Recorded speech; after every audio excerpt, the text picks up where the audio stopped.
August the 16th, 2000, Port Road, Hindmarsh. A woman in a nearby office notices a man acting suspiciously and calls the police. Hello, police? I just want to report a guy who's been acting suspiciously. Yeah, he's been hanging around the median strip just opposite the Westpac Bank on Port Road for the last few days. Yeah, he's wearing a denim cap. Yeah, it just looks a bit strange, a bit odd. He's wandering around. Little did she know how important her phone call would turn out to be. Hello sir, how are you? Fine. What are you doing today? Just going for a walk. Do you mind if we just get your details? What was your name? Graham. John Palmer. Whereabouts do you live around here, do you? Live at Woodville. I just noticed in the palms of your hand there, we got some tape. What's that all about? I'm waiting for a mate. We're going to play handball in the church. Despite doing all the appropriate identity checks, the police officers felt that something didn't ring true with the man's story, so they decided to follow him. Port 30, we're just going to have a look for this guy. He's just taking a walk off here. He's supposed to be playing handball over here. Should we swing around and... Yeah, take it around. Confirmation of that, please.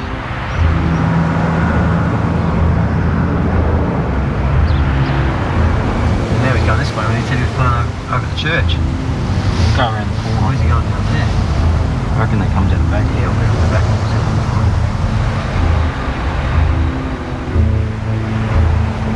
Hey, that looks like him there, isn't it? Driving that car. It is, that's him. He's taking his hat off, yeah. Port 30, come to a rego check. Whiskey Hotel Bravo. Whiskey Hotel Bravo, 446. Port 30, it's pulling the Pens close, dead end street. This guy might do a run up on the stolen vehicle. Stand by. Police! Gun! Police, put it down! Put it down! Put it down! Put the gun down! Put it down! Put the gun down! 801, we have assistant. Put it down! 801. You okay, Mel? Yeah, I'm alright. Are you? Yeah, You're alright? I can't see him. He's at the front of the car. Put the gun down! Put it down! He's at the front of the car. Down. I can't see. He's at the front of the car. You okay? Put the gun down, mate! Put it down! 801, we have assistant. You're alright? I can't see him. He's at the front of the car. He's gone. He's gone. Port 30 is going over fences. We have 2 house fences going. Can we have other patrols, thanks?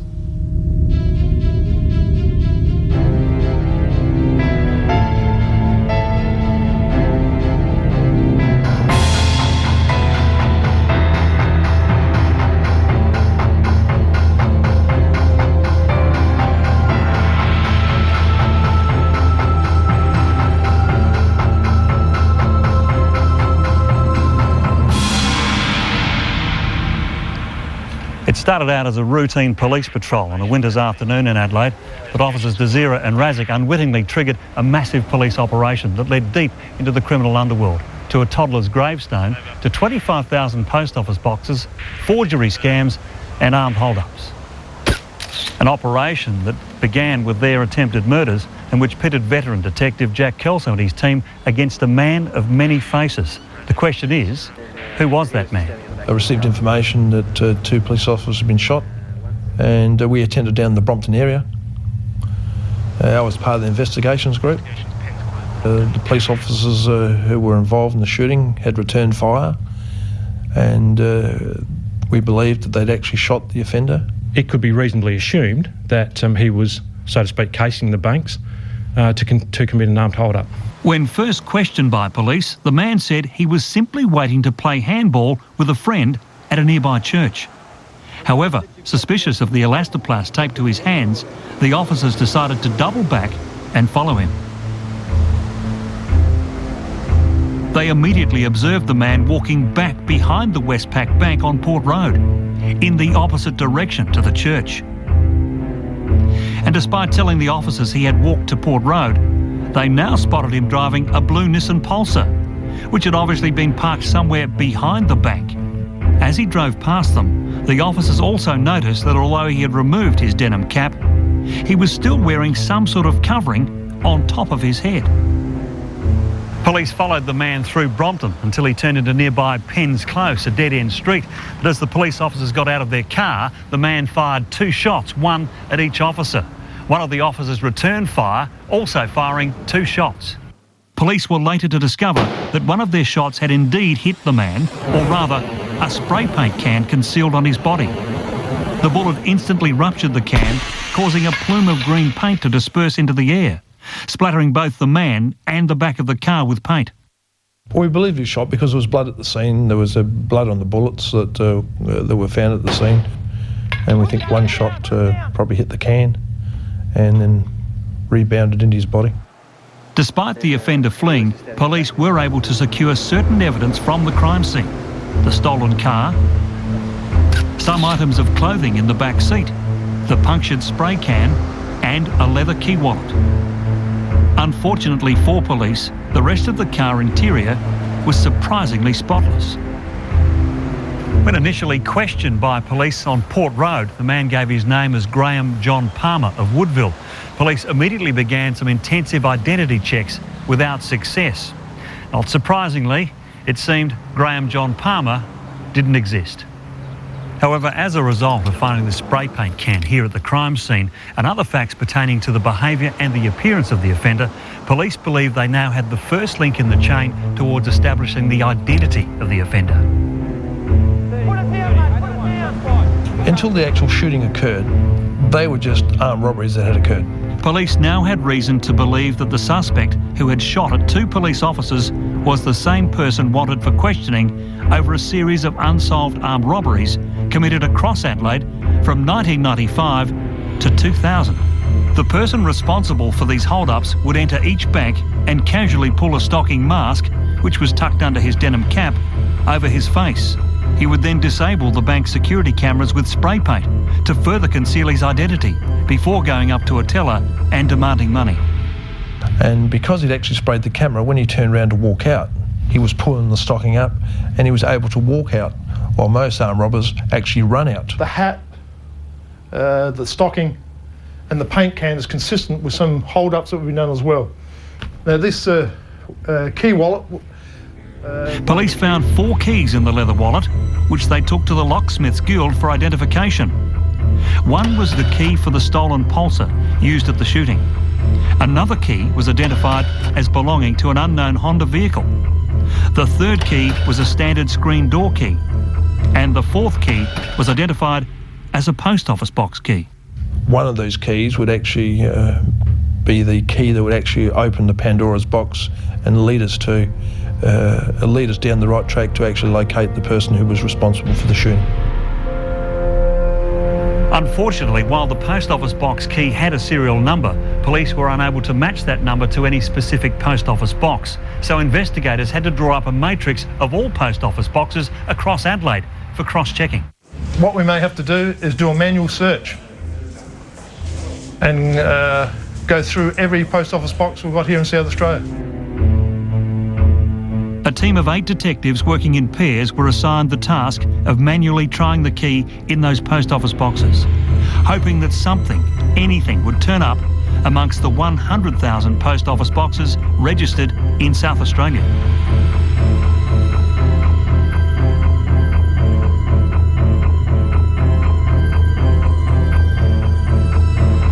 People who were actually working on it had actually got blisters on their fingers from opening the post office boxes.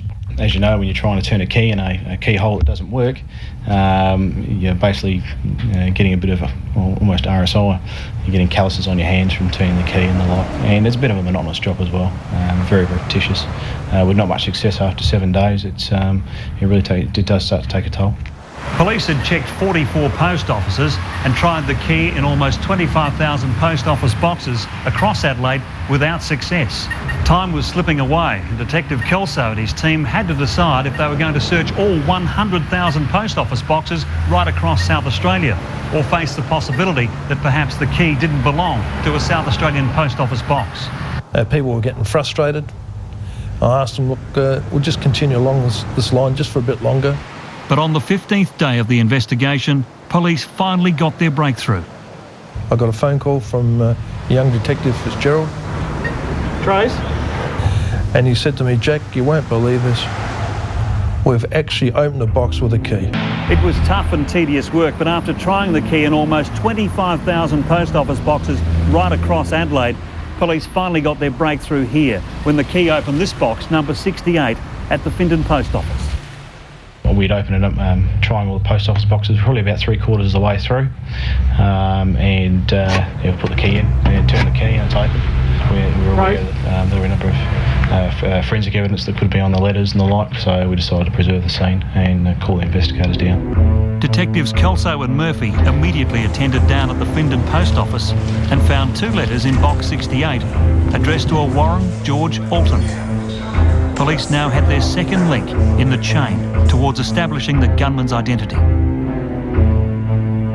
They immediately carried out inquiries all over Australia, contacting various agencies to try to establish the identity of Warren George Alton. Their inquiries took detectives to Sydney, where it led them to a gravestone of a 2-year-old boy who died in 1951, and confirmed their suspicion that an unknown person had taken over the identity of this dead child in 1996.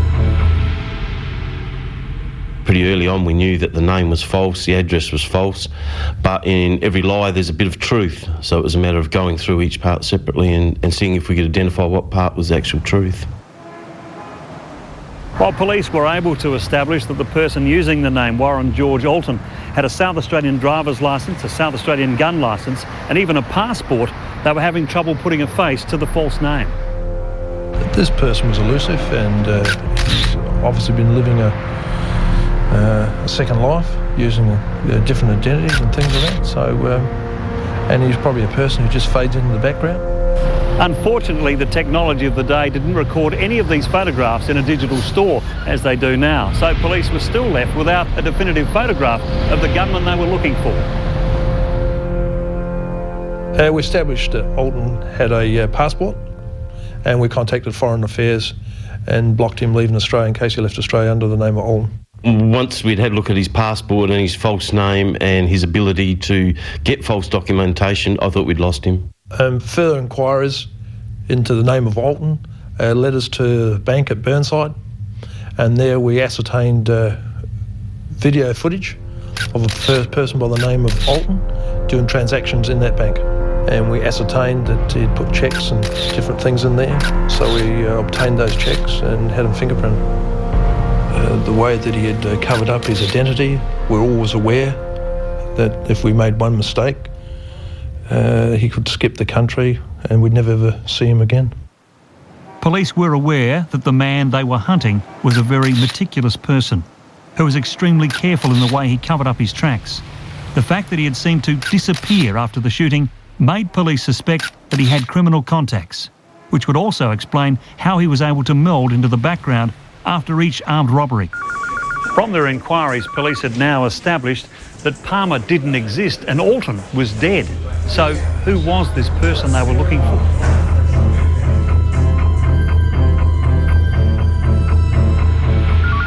During the course of their investigations, police realised that Warren George Alton owned handguns. He'd even belonged to a local shooting club.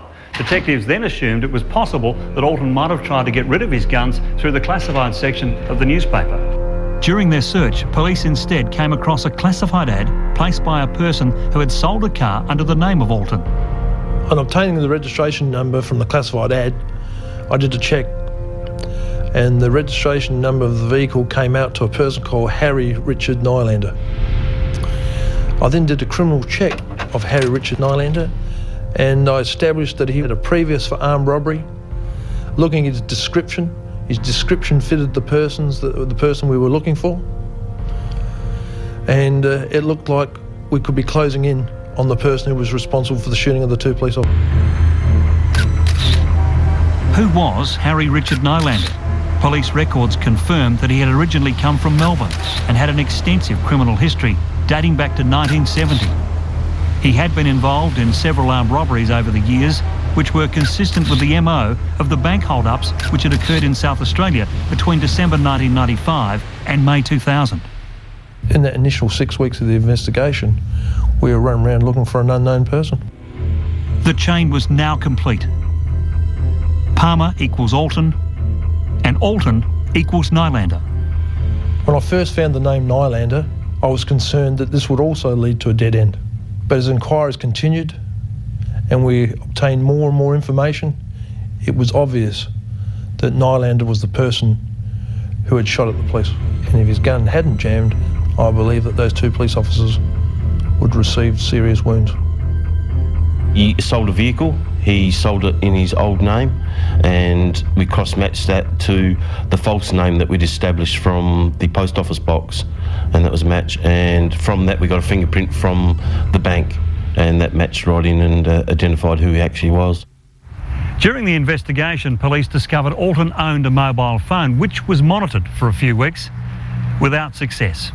But then, on the 4th of September 2000, Alton's phone was turned on for the first time since the shooting for just 5 seconds. A cell check revealed that the phone had been activated somewhere in the vicinity of Punt Road, Melbourne. Detective Kelso flew immediately to Melbourne to brief the Victorian Armed Offenders Squad about the details of the investigation and to inform them that Alton, also known as Nylander, was now in Melbourne. Once police had established that Alton was actually Nylander, they immediately flagged him through Foreign Affairs should he attempt to leave the country under that name or any other alias. And then something unexpected happened. When he was in Melbourne, Detective Kelso took a phone call from Foreign Affairs advising him that a man called Harry Richard Nylander had come into their Spring Street office to apply for a new passport. We were lucky we flagged up all the passports that we found. He actually went into Melbourne office to renew one of his passports, which was due to expire, and this was his undoing. After all the twists and turns in this investigation, it appeared as though we were actually going to get this person who had eluded the police for the last 6 weeks. A plan was put in place that when Nylander returned to the Foreign Affairs office, his passport would be handed over, and then undercover police would apprehend him before he could leave the building.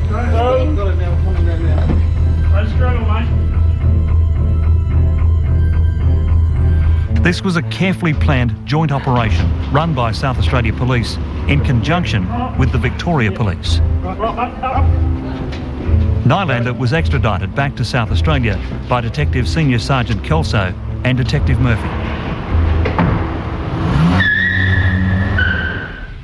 Well, my own experience with Nylander was during the extradition process and the flight back to Adelaide. During that time, I found him to be quite intimidated by the fact that he was going to face some very serious charges in Adelaide. Your full name is? Harry Nylander. And your address is? Adelaide Remand Centre. And your date of birth is? 7150. And that makes you how old? 50. Once we established who he was, there was an abundance of evidence. It was just trying to find out who he was. And once we found out who he was, everything just fell into place after that. You understand you're going to be charged with 2 counts of attempted murder of 2 police officers on the 16th of August 2000? I believe that to be the case. And there's no comment in relation to that on legal advice? Under legal advice, there is no comment to any question in relation to that matter. Okay. Whilst Nylander was originally charged with the attempted murder of the 2 police officers, after consideration of all the evidence, this charge was amended to shooting with intent to do grievous bodily harm. 2 years after his arrest and after almost a decade on the run from police, Nylander finally faced sentencing for his crimes here at the Supreme Court of South Australia. Harry Richard Nylander, you have been found guilty by a verdict of a jury on 4 counts of armed robbery. At a separate trial, you were convicted by a jury on 2 counts of shooting at police officers with intent to do grievous bodily harm. During the court case, Harry Richard Nylander made himself out to be a marksman. I don't think that's true. I think he deliberately tried to shoot the 2 police officers. As part of the defence case, it was argued that Harry Nylander was a highly skilled marksman and that he had deliberately missed when shooting at the police officers in Penn's Close. The prosecution was successful in rebutting this argument. You've neither expressed nor demonstrated remorse or concern for your victims. Your offences have to be regarded as in the upper level of seriousness for both crimes. In the circumstances, taking into account the seriousness of the offences, the non-parole period must be substantial. Therefore, I set a non-parole period of 24 years. Shielding his face from our cameras, notorious bank robber Harry Nylander left court to spend more than 2 decades behind bars. For 2 of his victims, the court decision brought relief and satisfaction. We started off with only very small pieces of evidence, and to piece the jigsaw together that we were able to piece together, given the starting points of a false name, blood found at the scene, some car keys found at the scene, you know, and to piece it together into the big jigsaw that it is now, and the complete jigsaw that it is now, represents good teamwork amongst all of us. It was just an amazing sequence of events through hard work by people, by diligence by people, good luck on some occasions, that we actually got this positive outcome. Also, the support and the help we got from the public was amazing, and this just helped to make this a very interesting investigation. After appeal, Nylander's sentence was reduced to 26 years with a non-parole period of 20 years. He's serving his time here at South Australia's notoriously tough Yatala Labor Prison. Not the best outcome for a career criminal who once boasted he wouldn't even steal a milk bottle without wearing gloves. After the break, we'll take you into the heart of the Police Forensic Science Centre to show you why criminals will always be one step behind the law. This building is over 100 years old, but appearances can be deceptive. Inside, cutting-edge technology combines with persistence to make sure that forensic science is at the forefront of crime fighting. Unlike those slick TV forensic shows that solve crimes within an hour, reality is much different.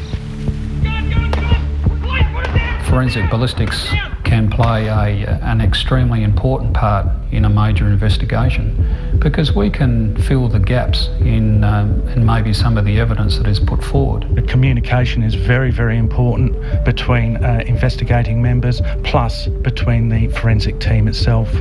Fingerprints, ballistics and photography are just 3 areas of forensic science, which combined in various ways to help detectives identify and convict Harry Richard Nylander. One of the important jobs that we do for the benefit of the investigators is to try and establish the type of firearm that was involved. We had 2 spent 9mm Luger cartridge cases that were recovered from the scene. They were brought back to the section here and they were examined microscopically. That includes the shape of the firing pin, the position of any extractor or ejector marks. First examination was of a blue motor vehicle, and obviously scanning around the scene looking for exhibits. Fingers and palms and on the soles of your feet and toes is totally different to the skin on the rest of the body, and any area of that skin contains characteristics, and they are so highly individual that we can individualise any person. Our standard procedure is first and foremost to search for any available firearms evidence, to mark it, and having done that, then we go about photographing it before we then collect it. The offender's vehicle was parked at the end of the cul-de-sac. I saw that there was a spent cartridge case, 9mm, at the back of his car. I saw there were some live rounds that were in front of the vehicle. There was a paint can that had basically exploded, and it had a bullet entry and exit hole through the can. There was a fingerprint located on a bank document in the name of Alton, and that was identified to Nylander. A person by the name of Nylander was subsequently arrested. We compared that to the Nylander that we had on file, and it all matched. He had left his mark, and we found him. Okay, what we have here is the actual firearm that was used by Nylander. It's a Heckler & Koch model P7 M8 in calibre 9mm Luger. Put the gun down, come on, put it down. Put the gun down. See him out? Nylander appeared to have some sort of a jam up with this pistol. We believe, based on one of the cartridge cases that was recovered at the scene, because it was missing the primer, that most likely it was an ammunition fault that contributed to this particular jam up that he had. Put it down, mate. Put the gun down. In addition to that, there was a witness at the scene in a neighbouring unit that mentioned that she heard a loud noise coming from the gun, and had actually believed that Nylander had fired quite a number of rounds. Apart from the 2 rounds that we know that he fired, we believe that this noise was in fact the action of the squeeze cock. And I could just hear this echo that I'd never heard before, you know. You've heard it in movies. There's a ping, and that's it. It's something to do with the way they're firing. And if I demonstrate, you can hear that the squeeze cock is quite loud. I believe that that's what she had heard. This is one of our investigative tools that the ballistics section has at its disposal, in that it compares the bullet and cartridge case which may be left at the scene by the offender's firearm, similar in technique to a fingerprint which identifies an individual firearm as opposed to the group. In this particular incident, the Nylander incident, we were able to show on one of the cartridge cases left at the Penn's Close scene that it did match the test sample. We were able to show that the firearm seized by the investigators was in fact used by the offender at the crime scene in Penn's Close. Security vision offers police another vital opportunity to locate and apprehend offenders. Coupled with expert evidence, it also helps to identify individuals by body shape and movement. What happened was I was approached to identify a criminal who perpetrated an armed robbery. And little had I known that it will turn into one of the most interesting cases I've ever done. So I got images from security cameras showing an individual robbing a bank. The face was completely covered with a sock, so I could only describe body size and shape, which I do. It's another method of identification. I noticed his peculiarly large hands, which were peculiar for this individual, but there wasn't enough detail on those images to say precisely who the person was. It took me some time to notice that this particular robber, whose face was covered and who was dressed slightly differently each time, wore a peaked cap on all occasions, and the peak of the cap was at about 15 degrees angle to his line of vision, saying, yes, this is the same man, and the man has asymmetry of the body. So he has one shoulder lower than the other shoulder, and he carries his head at an angle of about 15 degrees. And then in particular photographs, I could see the shoulders were also askew, were asymmetrical. When you put horizontal lines through shoulders and through the line of vision, they were at 15 degrees angle to each other, same angle as the peak of his cap, and the whole upper body was bent, so head and neck one way, shoulders the other way, and the lower trunk yet another way, so it formed like a letter S, meaning there was something wrong with his spine. And this was a decisive identifying evidence, and therefore it was the first case of whole body identification that was actually allowed in the court of law, where a criminal was identified from the shape of the entire body rather than from normal routine methods like the face or the fingerprints. As criminals get smarter, so does forensic science. It's a great ally for police investigators, with technology always advancing.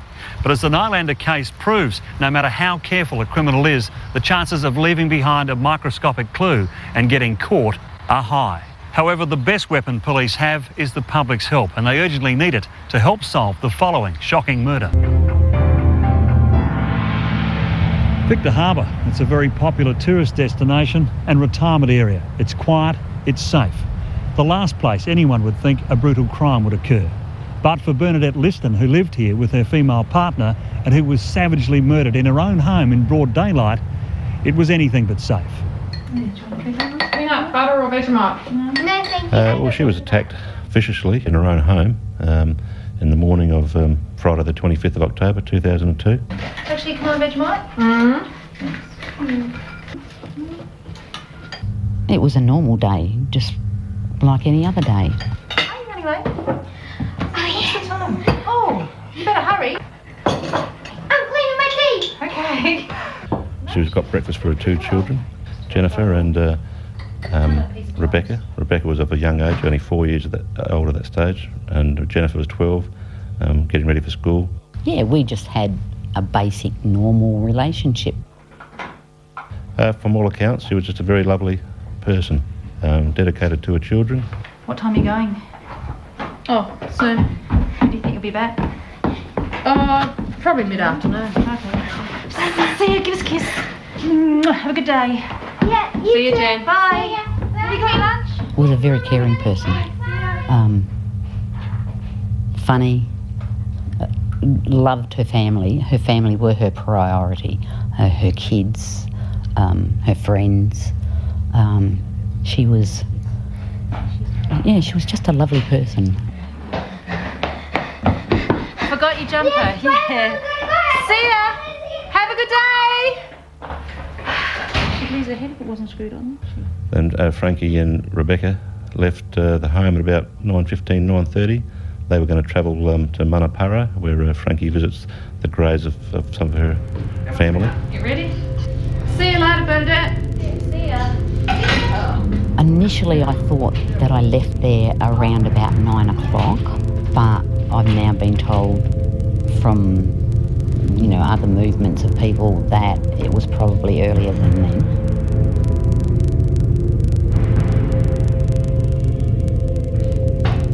Rebecca came with me that day, which, no, that wasn't a normal thing. And we believe it happened early in the morning.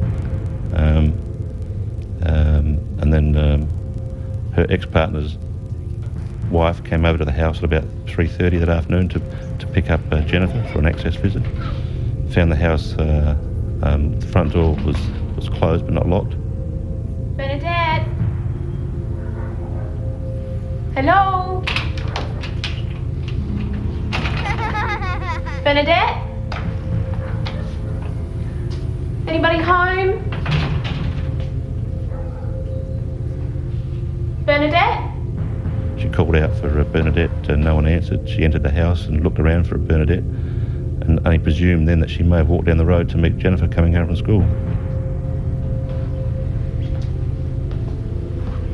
She arrived at the house, went through the entrance into the dining, out through the family room, out into the backyard, came back in and sat down at the dining room table.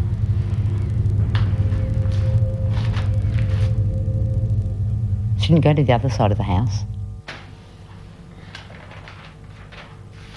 About 10 minutes later, Jennifer came home and Bernardette wasn't with her.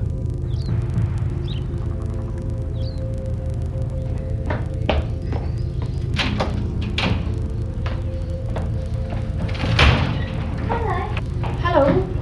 Where's Mum? I don't know. I thought she was with you. No, I thought she was with you. No.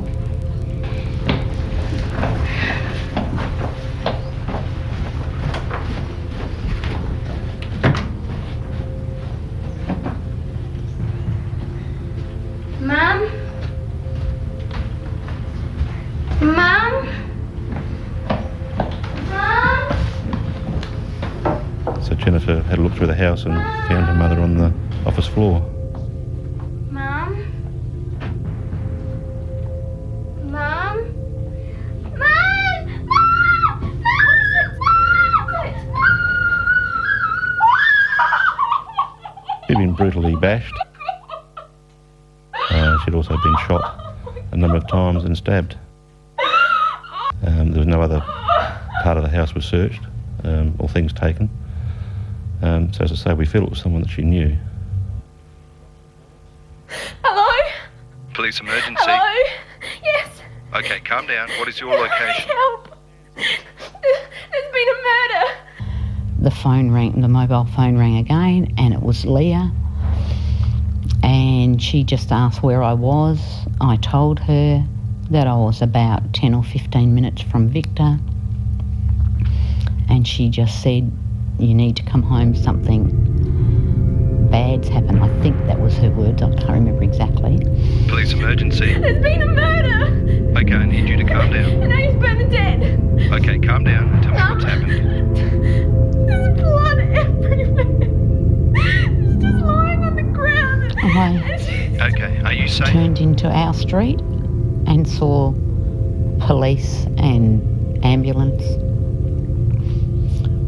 For a split second I thought it was at our neighbours, and then realised it was at our house. The victim's 12-year-old daughter made the horrifying discovery when she came home from school, her screams alerting their neighbour, Iris Redwood. There was blood everywhere, all up the wall. It was just everywhere. And it looked like Bernardette had put up a struggle. There was a knife on the floor. Police say the victim had been repeatedly shot and stabbed. Detectives describe it as a brutal slaying. I tried to get into the house.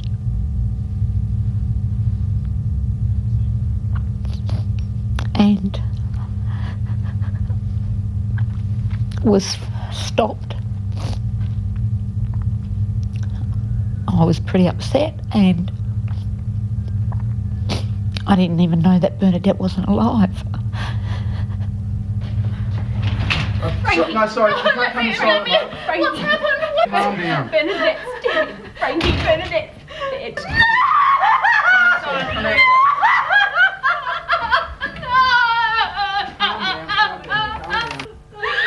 He was severely bashed.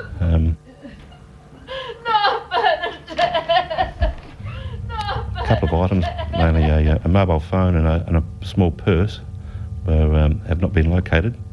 But this doesn't indicate to us that it was a robbery. We feel it was someone that she knew. There was no other part of the house was searched or things taken. But she would never have opened the door and let a stranger into our home. She would not have.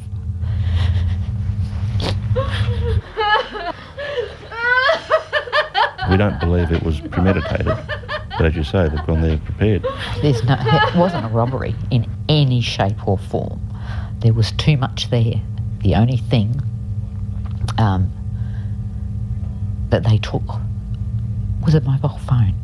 We believe we may be aware of a motive, and unfortunately I can't disclose that to you at this stage.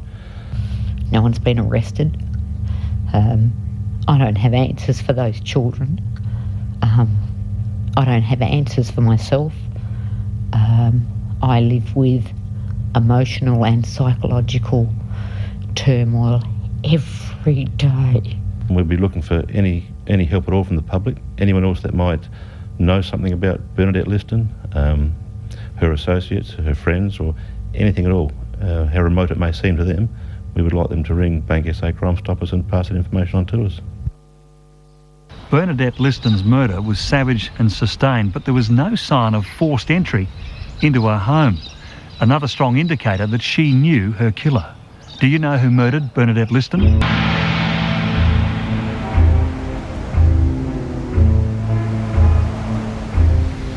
The writer Joseph Conrad once remarked that the real significance of crime is in it being a breach of faith with the community of mankind. In our own community, the best crime prevention is public vigilance. It was a vicious and frenzied attack and believed to be Victor Harbour's first murder in more than a century. Bernardette Liston was shot 5 times at close range, stabbed and bashed with a heavy object, possibly part of a safe. Meanwhile, the family of Bernardette Liston is pleading with the public to come forward with any information. It's hard to, even 2.5 years down the track, it's hard to believe that someone would do that to another person, you know, like, let alone mum, you know, my mother, you know, that's where the reality is. It's hard to grasp, you know, it's just tough. They really need to find out why it has happened to their father, mother, brother, sister, or whatever. It doesn't make it much easier, but it just gives them some sort of closure, I think, if they can ascertain or find out why it has happened to their loved one.